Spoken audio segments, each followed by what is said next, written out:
I think the thing that makes PRMA stand out among places that might offer breast reconstruction is the dedication we have to this one purpose, and that is breast reconstruction. We focus on the patient.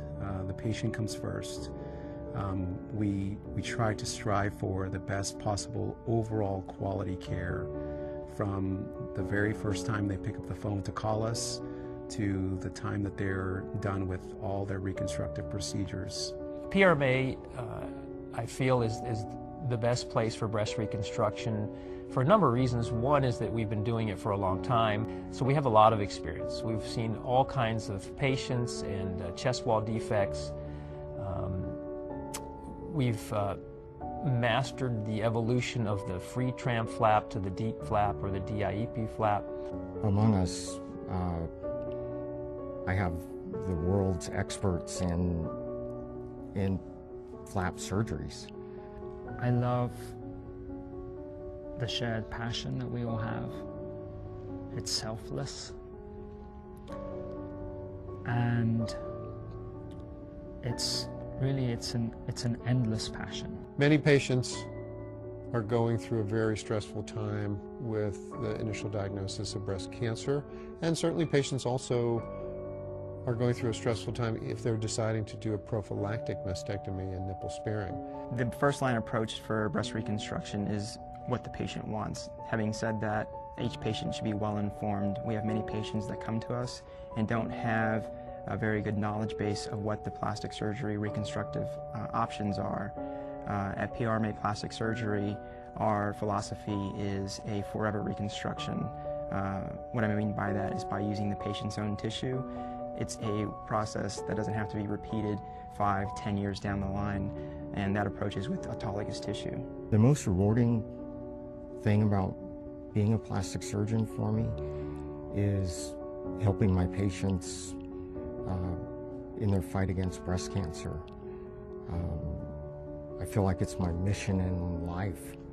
We've done a lot of plastic surgery in our careers, and we've worked on children, and we worked on cleft lip and palate, and reconstruction of many, many defects, head and neck, but breast cancer surgery and breast cancer reconstruction is particularly exciting and rewarding because the patients are going through one of the most difficult periods in their lives. Oftentimes they don't have any background in it, and we're able to navigate them through with the help of our team.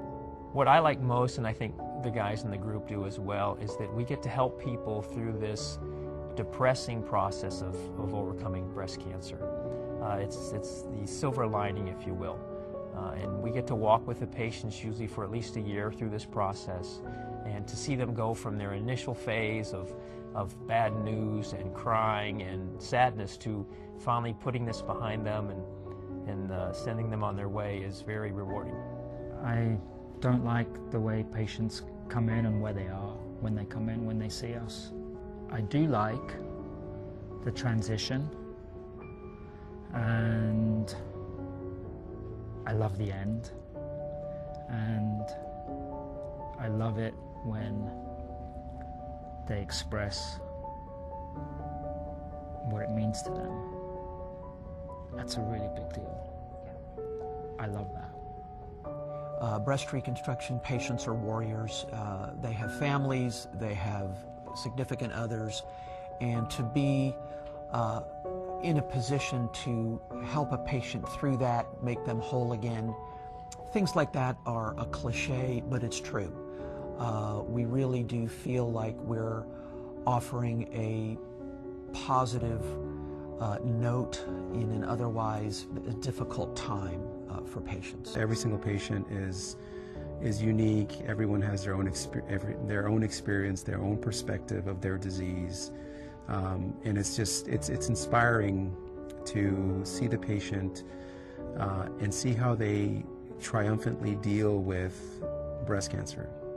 I don't have one particular patient that sticks out in my mind because I've had so many that are just, you know, they come to you, they've sometimes been told there's not a good option for a breast reconstruction, or they're scared, they're going through a process that's very overwhelming, and they come to us and we can have a solution for them and help them in the small step, which is overcoming breast cancer.